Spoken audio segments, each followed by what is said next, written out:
তারপর ইসলামী মূল মন্ত্র, ঘুমানো দোয়া এবং ঘুম থেকে ওঠার দোয়া। ক্লাস 2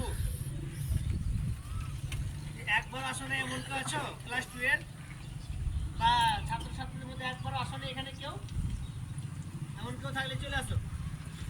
এখানে এসে একবারও বলো না এমন কেউ থাকলে চলে এসো। রিজওয়ান চলে এসো, রিজওয়ান।